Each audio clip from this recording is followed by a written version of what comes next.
नमस्कार प्रिय छात्रों, स्वागत है आप सभी बच्चों का आपके अपने इस चैनल माई कॉमर्स क्लास में। मैं हूं लाल सर और आज फिर अंशों के निर्गमन से जो चैप्टर चल रहा था उसी को हम लेके आए हैं, लेकिन आज उससे आगे का बढ़ेंगे। और आज का जो टॉपिक है हरण किए गए अंशों को पुनः निर्गमन करना, तो उसी को आज हम देखेंगे, उसी को समझेंगे। तो इससे पहले मेरा उन सभी छात्रों से अनुरोध है जिन्होंने अब तक हमारे चैनल को सब्सक्राइब नहीं किया है, फटाफट हमारे चैनल को सब्सक्राइब करें, लाइक करें और वीडियोस को शेयर करें, ताकि हर कोई बच्चे को इस टॉपिक से संबंधित जो भी प्रॉब्लम है वो उनको समस्या का समाधान हो सके और उनको पेपर में अगर क्वेश्चन जो आ रहा है उसको करने में भी आसानी हो। तो आगे बढ़ते हैं। तो सबसे पहले आप ये हरण जो अंशों का किया गया था उसका चैप्टर तो चल रहा है और उसको मैंने आपको बता भी रखा है, उसको सवाल के माध्यम से भी आपको समझाया हुआ है। तो सवाल के माध्यम से आपको हरण किस तरीके से कर रहा है, किस तरीके से उसकी एंट्री हो रही है, वो भी मैंने आपको बता रखा है। आज करेंगे हरण किए गए अंशों का पुनः निर्गमन। ठीक है, तो अंशों का हरण एवं पुनः निर्गमन। तो हरण जैसे कंपनी क्या करती है कि जब अंशों को हरण कर लेती है तो हरण किए गए अंशों का पुनः निर्गमन करती है। पहले तो अंशों का हरण करेगी अगर जो व्यक्ति किस्त नहीं दे पाता, कोई इंस्टॉलमेंट नहीं देता है, लेकिन हरण किए गए अंशों कंपनी अपने पास नहीं रखती है, बल्कि उसको फिर से पुनः निर्गमन संचालन मंडल है उन अंशों को पुनः निर्गमन कर देती है। अब पुनः निर्गमन पे जो अंशधारक उसको खरीदता है वो व्यक्ति भी कंपनी का एक अंशधारक बन जाता है और उसको प्रमाण पत्र जारी कर दिए जाते हैं। तो प्रमाण पत्र जारी करने के बाद वो एक तरीके से कंपनी का अंशधारक हो गया। तो कंपनी वही विधि अपनाती है जो अंशों के निर्गमन पर पहले करती है। तो पहले जिसका नाम था उसका हरण कर लिया गया और उसका नाम काट दिया गया। अब उसके नाम की जगह पर अब जो पुनः निर्गमन पर जो अंश खरीदता है उसको कंपनी द्वारा क्या करेगी, खरीदा जाता है। जो व्यक्ति जो खरीदता है वो कंपनी का अंशधारक हो जाता है। ठीक है बच्चों, तो यहाँ याद रखेंगे कि कंपनी द्वारा जारी किए गए अंशों को जो हरण करता है और पुनः निर्गमन पर जो व्यक्ति उसको खरीदता है वो कंपनी का अंशधारक हो गया, उसको अलॉटमेंट कर दिया गया, अब उससे पूरा पैसा वसूल किया जाएगा। ठीक, तो इसके लिए किस तरीके से लेखा किया जाएगा हरण। देखिए, अंशों का जो पुनः निर्गमन, हरण तो हो गया हमारा, अब पुनः निर्गमन जो करते हैं, पुनः निर्गमन जब पुनः निर्गमन करेगी कंपनी तो ये भी तीन तरीके से करेगी। तीन तरीके कौन से? पुनः निर्गमन, हरण किए गए अंशों को हरण किए गए हरण किए गए अंशों का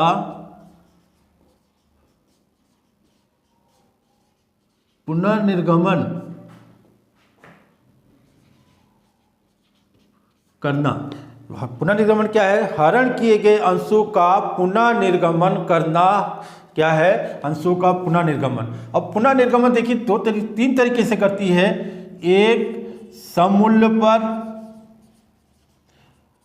पर, दूसरा प्रीमियम पर, तीसरा कटौती पर। हालांकि जब अंशों का निर्गमन करती है तो धारा 53 के अनुसार ये कंपनी कटौती पर अंशों का निर्गमन नहीं कर सकती, उसको बंद कर दिया गया कटौती पर निर्गमन करना। लेकिन पुनः निर्गमन पर नियम है कि कटौती पर या प्रीमियम पर या सममूल्य पर पुनः निर्गमन कर सकती है। पुनः निर्गमन करते समय कंपनी चाहे तो सममूल्य पर कर दे। सममूल्य का मतलब हो गया जितने अंश है, जितने की वैल्यू है उतने रुपए के हिसाब से पूरे अंश निर्गमन कर सकती है। प्रीमियम मतलब प्रीमियम पर जारी कर, कटौती मतलब जो कटौती पर निर्गमन कर सकती है। लेकिन याद रखना है कि कटौती पर निर्गमन जब्त किए गए अंशों की वैल्यू से बराबर या उससे कम होनी चाहिए, उससे ज़्यादा नहीं होनी चाहिए। पुनः निर्गमन जब कटौती पर करेगी तब। ठीक है बच्चों, तो यहाँ पर क्या है, सममूल्य पर, प्रीमियम पर, कटौती पर। तो संचालन मंडल तीनों विधि से कर सकता है। तो तीनों ही विधि मैं आपको बता देता हूं कि तीनों विधि किस तरीके से पुनर्निर्गमन किया जाता है। तो हरण की एंट्री, सपोज कीजिए कि 500 अंशों का कंपनी ने हरण किया, 500 अंश हरण करती है। हरण इसने क्या करा, सिर्फ प्रथम याचना एप्लीकेशन अलॉटमेंट ये दोनों पैसा दे दिया, फर्स्ट एंड सेकंड कॉल नहीं दिया। मान लीजिए ये दोनों मिलाकर कंपनी को 6 रुपया मिल गया और 4 रुपया कंपनी को नहीं मिल रहा है, फर्स्ट एंड सेकंड कॉल 4 रुपया नहीं दिया। तो पहली एंट्री हमारी जो हरण की कर रहे थे, पहली एंट्री जो हमारी कर रहे थे, पहली एंट्री हरण पर क्या कर रहे थे हम, share capital account debit to share for purchase account to share first and second call. भाई इसमें क्या हो गया आपका कि यहाँ पर 500 अंशों का 10 के हिसाब से तो 5,000 रुपये आना चाहिए, लेकिन दिया कितना, सिर्फ ये पैसा दिया, ये वाला पैसा नहीं दिया। तो 5×30 यानी कि 3,000 रुपये जमा किया है और 2,000 रुपये नहीं दिया, तो 3,000 रुपये को जब्त किया। इसकी वैल्यू कितनी, 500 अंशों का 6 के हिसाब से, 500 अंशों का 10 के हिसाब से, 500 अंशों का 4 के हिसाब से ये पैसा नहीं दिया। तो कितने की वैल्यू दिया, सिर्फ 6 रुपये के हिसाब से ही दे रहा है। ठीक है बच्चों। तो अब इसके बाद पुनः निर्गमन, ये तो हो गया हरण करने पर। यदि पुनः निर्गमन, दूसरी एंट्री हरण के बाद जब कंपनी पुनः निर्गमन करती है, तो पुनः निर्गमन करने पर दूसरी एंट्री पुनः निर्गमन की होगी। पुनः निर्गमन का हो गया कि बैंक अकाउंट डेबिट, सपोज कीजिए सम मूल्य की बात कर देते हैं, सम मूल्य पर पुनः निर्गमन,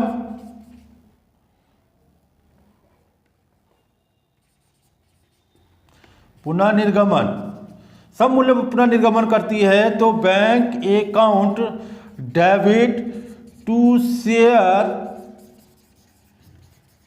कैपिटल अकाउंट। देखिए यहाँ पर 500 अंशों का 10 के हिसाब से 5,000 अंशों को 5,000 रुपये पूरे पर जारी कर दिया, यानी कि पूरे 10 रुपये के हिसाब से पुनः निर्गमन कर दिया और 10 के हिसाब से पैसा आ रहा है। तो यहाँ पर सम मूल्य पर हो गया, तो ये यहाँ पर पुनः निर्गमन की एंट्री हो जाएगी। लेकिन अगर प्रीमियम की बात करें, प्रीमियम पर हो, अगर प्रीमियम पर सपोज कीजिए प्रीमियम पर है, यहाँ पर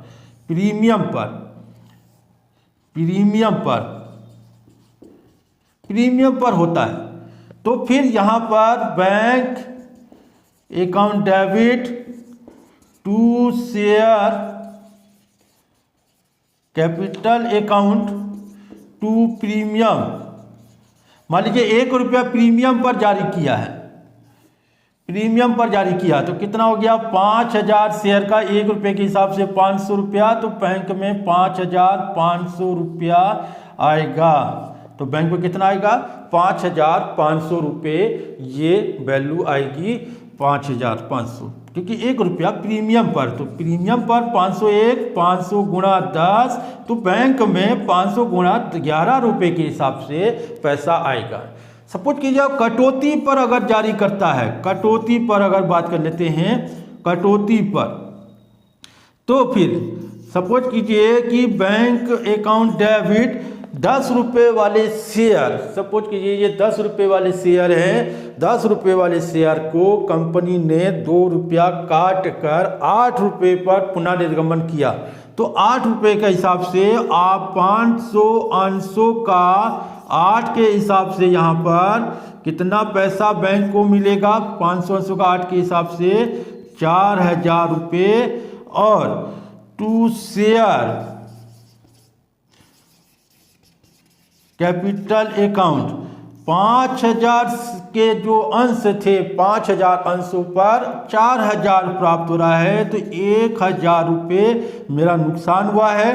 तो इसको हमने फॉर परचेज अकाउंट डेबिट करके 1,000 रुपये दिखाएंगे। कितनी वैल्यू है देखिए, 500 अंशों का गुणे 2 के हिसाब से, 2 के हिसाब से 2 रुपये, अब यही चीज मैं यहाँ समझा रहा हूँ कि 500 अंशों का 2 के हिसाब से वैल्यू जो जब्त हुई है उसी को हमने यहाँ पर जो हरण पुनः निर्गमन कर रहा है 2 रुपये के हिसाब से, तो याद रखना है कि इसकी वैल्यू जो पुनः निर्गमन पर कटौती पर जारी कर रहा है तो इसका वैल्यू हरण किए गए वैल्यू जो दिया हुआ है इससे ज़्यादा पर कटौती नहीं दे सकती। अगर 3 रुपये के हिसाब से अगर पैसा आता तो 3 रुपये तक कर सकती है। 2 रुपये दिया इसका मतलब नीचे हरण किए गए वैल्यूज की जो वैल्यू है उस वैल्यू से उतना या फिर उससे कम वैल्यू तक डिस्काउंट दे सकती है, कटौती कर सकती, उससे ज़्यादा नहीं कर सकती। प्रीमियम पर तो करेगा तो प्रीमियम तो एक्स्ट्रा वैल्यू हो गया, यहाँ तो कोई वैल्यू की इसकी कोई वो नहीं है। लेकिन यहाँ कटौती पर अगर निर्गमन करता है तो पुनः निर्गमन की वैल्यू जो कटौती कर रहा है, कितनी रुपए कटौती कर रहा उसकी वैल्यू इसकी वैल्यू से ज़्यादा नहीं होनी चाहिए। ये बच्चों आपने ध्यान देना है, कभी सवाल में इस तरीके का है। इसके बाद ये तो हो गया पुनः निर्गमन। अब सबसे इम्पोर्टेंट चीज आ रहा है, सबसे इम्पोर्टेंट, ये तो 3 कंडीशन। पहली कंडीशन सममूल्य पर पुनः निर्गमन करता है तो प्रीमियम पर निर्गमन करता है, तब देखिए यहाँ पर कोई नुकसान नहीं हो रहा है, यहाँ भी कोई नुकसान नहीं हो रहा है। लेकिन कटौती पर पुनः निर्गमन कर रहा है तो यहाँ पर नुकसान उठाना पड़ रहा है। 2 रुपये के हिसाब से 8 रुपये मिल रहा है, 10 की वैल्यू में 8 मिला, 2 रुपये नुकसान। ये 2 रुपया इस 6 रुपये से कम है, इसीलिए कटौती कर सकती है। यहाँ तीसरा पॉइंट, अब तीसरी एंट्री, जब दूसरी एंट्री जब बनेगी तो तीसरी एंट्री का दरवाजा खोलना पड़ेगा, यानी कि तीसरी एंट्री ऑटोमेटिकली दूसरी एंट्री के बाद बननी ही बननी है। और वो क्या बनेगी? वो बनेगी कैपिटल रिजर्व की share forfeiture account debit to capital reserve account. सबसे इंपॉर्टेंट चीज यहां पर, सबसे मेन चीज है तीसरी एंट्री का। 1 नंबर सवाल में आपसे पूछा जाता है, 1 नंबर वाले क्वेश्चन में अधिकतर पेपरों में, कि अंशों के हरण पर जब पुनः निर्गमन किया जाता है तो पुनः निर्गमन के बाद जो राशि शेष बच जाती है अंश खाते हरण खाते में, उस हरण खाते के शेष को कहाँ ले जाते हैं, कहाँ ट्रांसफर किया जाता है? वो किया जाता है कैपिटल रिजर्व अकाउंट यानी पूंजी संचय खाते में हस्तांतरण किया जाता है, ट्रांसफर किया जाता है। तो 1 नंबर वाले में क्वेश्चन बोर्ड के एग्जाम में जरूर इसका पूछा जाता है कि हरण किए गए खाते का जो शेष आएगा पुनः निर्गमन के बाद, जो शेष आता है उस खाते का शेष कहाँ हस्तांतरण होगा? पूंजी संचय कैपिटल रिजर्व अकाउंट में। 1 नंबर ध्यान रखना है बच्चों, बहुत इंपॉर्टेंट है और ये आता ही आता है, आपका पूछा ही जाएगा बोर्ड के एग्जाम में। तो हरण किए गए अंशों के पुनः निर्गमन के बाद शेष खाता कहाँ जाएगा? कैपिटल रिजर्व में। अब कितना आएगा कैपिटल रिजर्व, कितना आएगा? देखिए यहाँ पर ये हरण खाता, यहाँ पर 3000 रुपये, यहाँ हरण खाते का शेष नहीं है, यहाँ पर हरण नहीं है, तो फिर यही 3000 रुपये यहाँ पर आ जाएगा, 3000 रुपये यहाँ आ जाएगा। ठीक है बच्चों, अगर प्रीमियम पर जारी करता है, प्रीमियम पर जारी करता तो भी 3000 रुपये यहाँ पर आ जाता। प्रीमियम पर जारी कर रहा है तो भी 3000 रुपये ही यहाँ पर आता है, क्योंकि पुनः निर्गमन पर कोई नुकसान नहीं हुआ है। तो हरण कहाँ है? हरण सिर्फ एक ही जगह फॉरफीचर्स दिखाया गया है। कहाँ पर? सिर्फ शेयर फॉरफीचर्स यहाँ पर क्रेडिट साइड पर है, तो इसीलिए डेबिट का बैलेंस इस पर आ जाएगा 3000। और इसके बाद अगर प्रीमियम पर भी जारी करता तो भी इसके देखिए यहाँ पर भी नहीं है, यहाँ पर भी फॉरफीचर्स नहीं है। तो इस कंडीशन में क्या करेंगे? जो फॉरफीचर्स अकाउंट है वही चीज यहाँ ट्रांसफर होगा। लेकिन अगर कटौती पर करता, सपोज कीजिए कटौती पर सममूल्य प्रीमियम, इन दोनों को हटा देते हैं, इसकी दोनों की जगह पर हम दूसरी एंट्री इस वाले को रखते हैं। इस वाले की दूसरी एंट्री है, ये 3 में से एक ही एंट्री बनना है। सवाल में दिया होगा किस आधार पर पुनः निर्गमन किया गया है। सममूल्य पर किया गया, लिखा भी नहीं होगा लेकिन वैल्यू दिया होगा। तो वैल्यू के आधार पर हमने समझना है कि ये जो पुनर्निर्गमन हुआ है सममूल्य पर किया है, कटौती पर किया है या फिर प्रीमियम पर किया है। वो पुनर्निर्गमन की वैल्यू जो दिया होगा उसके आधार पर छात्र स्वयं समझ जाएंगे कि पुनर्निर्गमन की वैल्यू कितनी है। अगर कम पर पुनर्निर्गमन किया है तो इसका मतलब कटौती पर है। अगर सममूल्य यानी 10 रुपये वाले हैं 10 रुपये पुनर्निर्गमन किया है तो फिर 10 रुपये के हिसाब से पैसा आया तो सम मूल्य पर। अगर 10 रुपये से ज़्यादा की वैल्यू पर अगर पुनर्निर्गमन कर रहा है तो फिर इसका मतलब है वो प्रीमियम पर निर्गमन किया गया है। तो कटौती कम पर निर्गमन करना, 10 रुपये के शेयर को 8 के हिसाब से पुनर्निर्गमन कर रहा है तो इसका मतलब कटौती पर है। 9 रुपये कर रहा है तो कटौती पर है। तो यहाँ देखिए, तो इन दोनों कंडीशन पर इस राशि को हमने कैपिटल रिजर्व में ट्रांसफ़र कर दें। यदि कीजिए इस वाली राशि की बात अगर यहाँ पर होता, तीसरी एंट्री यहाँ पर होता तो क्या होता फिर? सपोज कीजिए share for purchase account debit to capital reserve account, यहाँ कितना आता? यहाँ पर अंतर राशि देखते हैं। देखिए यहाँ फॉर परचेज अकाउंट डेबिट कितना हो रहा है? 1000। यहाँ फॉर परचेज कितना हो रहा है? क्रेडिट पर 3000। 3000 से 1000 का राशि घटाने के बाद कितना बचा? 2000। तो कैपिटल रिजर्व पे यहाँ पर 2000 रुपये की राशि ट्रांसफर की जाएगी। यानी कि यहाँ 1000 फॉर परचेज अकाउंट डेबिट हो रहा है और यहाँ 3000 फॉर परचेज अकाउंट क्रेडिट हो रहा है। तो इनका अंतर राशि कैपिटल रिजर्व पर ट्रांसफर किया जाएगा। ठीक है बच्चों, यहाँ कैपिटल जो अंतर राशि यहाँ कुछ नहीं आ रहा, फॉर परचेज नहीं आ रहा, तो सीधे सीधे हम इसी राशि को यहाँ पर दिखा रहे हैं। लेकिन इस कैपिटल की वैल्यू को पुनः निर्गमन करने पर for purchase account capital value से कम पर पैसा आया है तो इसका मतलब यहाँ फॉर परचेज नुकसान हुआ है। तो इस फॉर परचेज को इस फॉर परचेज की राशि से घटा देंगे तो अंतर राशि जो आएगी वही कैपिटल रिजर्व में ट्रांसफर किया जाएगा। ठीक है, क्लियर हुआ। अब एक पॉइंट और दूसरा है, इसमें कहता है हरण खाता बनाइए। कभी कभी प्रश्न में हरण खाता आ जाता है। हरण खाता, अगर हरण खाता बनाता हूं फॉर परचेज अकाउंट, देखिए for purchase account, for purchase account के लिए सिंपल ही है, कोई ज़्यादा आपको इसमें दिक्कत नहीं आनी चाहिए। फॉर परचेज अकाउंट में देखिए ये फॉर परचेज अकाउंट क्रेडिट है 3000 रुपये, यहाँ पर किस नाम से? Share capital account. क्रेडिट वाले के लिए डेबिट नाम से आता है बाय शेयर कैपिटल अकाउंट 3000 रुपये। क्लियर है बच्चों। इस वाले में डेबिट साइड पर और कोई फॉर परचेज नहीं आया, इस वाले में कोई फॉर परचेज नहीं आया। तो फिर यही शेष मेरा क्या हो जाएगा? 3000 रुपये यहाँ पर है तो 3000 रुपये यहाँ पर आना चाहिए। तो जहाँ अमाउंट नहीं है तो इस कंडीशन की बात कर रहा हूँ, पुनः निर्गमन अगर सम मूल्य पर है या प्रीमियम पर है तो 3000 रुपये के जो शेयर हैं वो यहाँ पर टू कैपिटल रिजर्व के नाम से 3000 रुपये आ जाएगा।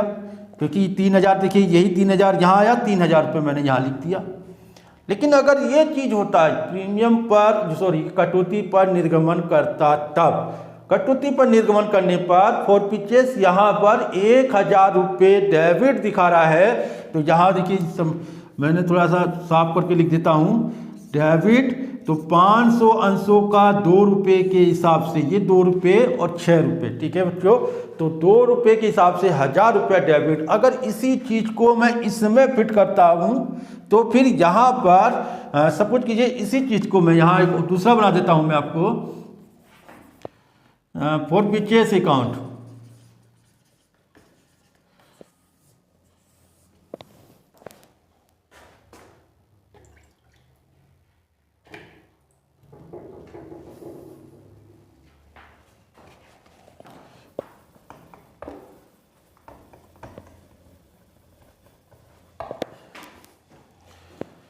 फॉर परचेज अकाउंट में बाय शेयर कैपिटल कितना? 3000 रुपये। यही चीज़ आ गया 3000 रुपये capital reserve, by share capital के नाम से 3000। अब कटौती पर, अगर कटौती पर करता है तो फिर ये 4 पीचेस, ये वाला 4 पीचेस यहाँ पर ले आएंगे, क्या हो जाएगा, टू शेयर कैपिटल ये काउंट करके 1000 रुपये यहाँ आ जाएगा, 1000 रुपये। ठीक है बच्चों, 1000 रुपये 3000 में से, अब यहाँ पर जो बैलेंस बचेगा 3000 में से, 3000 तो इधर भी होना चाहिए, 3000 में से 1000 गया तो फिर क्या बचेगा, टू कैपिटल रिजर्व के नाम से बाकी चीज 2000 रुपये यहाँ जाएगा, और यही 2000 रुपये यहाँ पर हमने दिखाया है। तो कैपिटल रिजर्व में पुनः निर्गमन कटौती पर है, तो फिर इस वाली 4 पीचेस की, इस वाले 4 पीचेस से घटाने के बाद जो आएगा वो जहाँ आएगा।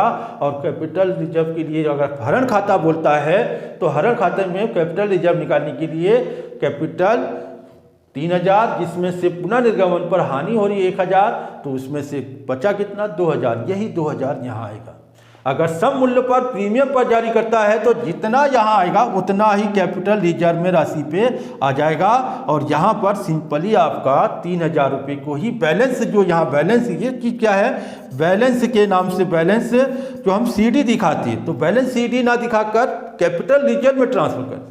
तो इसीलिए दोबारा मैं बता रहा हूँ कि 1 नंबर वाले क्वेश्चन में आपको ध्यान रखना है कि अगर आ जाए कि हरण के अंशों को पुनः निर्गमन करने के बाद जो शेष बचता है उस राशि को कहाँ ट्रांसफर किया जाता है, कहाँ हस्तांतरण किया जाता है, तो वो होता है पूंजी संचय खाता, यानी कि कैपिटल रिजर्व अकाउंट में। क्लियर है बच्चों? तो ये चीज़ हो गया पुनः निर्गमन पर की जाने वाली एंट्री। सवाल में किस तरीके से दिया है वो आपने सवाल पढ़कर उसको समझिएगा कि पुनः निर्गमन कितना समूल्य पर है, प्रीमियम पर है या कटौती पर है, वो वैल्यू देखकर, वैल्यू पढ़कर ही आपने उसको अंदाज़ा लगाना है। क्लियर है? कोई डाउट ना हो, इसीलिए ध्यान से पढ़िएगा। पुनः निर्गमन अगर पूरे अंकित मूल्य से कर रहा है तो फिर समूल्य, अगर अंकित मूल्य से ज़्यादा की वैल्यू पर पुनः निर्गमन कर रहा है तो प्रीमियम, यानी अंकित मूल्य से कम पर पुनः निर्गमन कर रहा है तो कटौती है, और कटौती पर इसकी वैल्यू से इसकी वैल्यू से अंतर करेंगे तो आएगा यहाँ पर उतना, और सम मूल्य पर प्रीमियम पर करता है तो जितना 4 पीचेस हुआ है वही कैपिटल रिजर्व में ट्रांसफर होगा। क्लियर है बच्चों? तो फिर अंशों के हरण और पुनः हरण वाला तो क्वेश्चन हमारा पहले ही हो रखा था, हरण वाला मैंने फिर से यहीं पर उतारा है। हरण के बाद पुनः निर्गमन, पुनः निर्गमन के बाद तीसरी एंट्री बनना ही बनना है, पुनः निर्गमन अगर किया गया है तब। अब पुनः निर्गमन नहीं किया गया है तो फिर तीसरा कैपिटल रिजर्व की एंट्री नहीं बनेगी। याद रखेंगे, तीसरी एंट्री तभी बनाना है जब पुनः निर्गमन किया गया हो तब, चाहे समूल्य पर हो, चाहे प्रीमियम पर हो, चाहे कटौती पर हो। क्लियर है बच्चों? तो याद रखेंगे, कोई डाउट ना हो, इसीलिए आपने ध्यान रखना है पुनः निर्गमन करने के बाद प्रीमियम वाली कैपिटल रिजर्व वाली एंट्री जरूर बनेगी। ठीक है? तो आज के लिए इतना ही है। तो इसी चीज़ को हम अगले वीडियो में सवाल के माध्यम से कुछ इसका सॉल्व करेंगे, सवाल सॉल्व कराएंगे। तो ये देखिए, मैंने आज पहले बात तो एक सिंपल ही सवाल मैंने उदाहरण के तौर पर आपको समझा ही दिया है। उदाहरण किस तरीके से करना है, अगर सवाल किस तरीके से होगा वो मैंने आपको बताया ही है। सवाल में 3 ही एंट्री होनी है। अगर पुनः निर्गमन और हरण की एंट्री पूछा है तब हरण, पुनः निर्गमन और अंतर राशि को कैपिटल रिजर्व में ले जाना है। 3 एंट्री बननी है। और अगर लॉन्ग क्वेश्चन में पूछा है, लॉन्ग क्वेश्चन का मतलब पूरी एंट्री के बाद, जैसे हरण की एंट्री जब करेंगे तो अगर 8 एंट्री के बाद किया है तो 3 एंट्री बढ़ जाएगी, अगर 6 एंट्री है तो 3 एंट्री बढ़ जाएगी, पुनः निर्गमन हुआ है तब। ठीक है? तो आज के लिए इतना ही है। अगले वीडियो में मैं इससे रिलेटेड सवालों के माध्यम से आपको सॉल्व कराऊंगा, सवालों को समझाऊंगा। उदाहरण मैंने समझाया सेम यही चीज़ है, कोई अलग नहीं है, जैसा उदाहरण में समझाया वैसा ही होना है। ठीक है? तो अगले वीडियो में फिर मिलेंगे। तब तक के लिए सभी बच्चों को, सभी छात्रों को मेरा प्यार भरा नमस्कार, धन्यवाद, थैंक यू।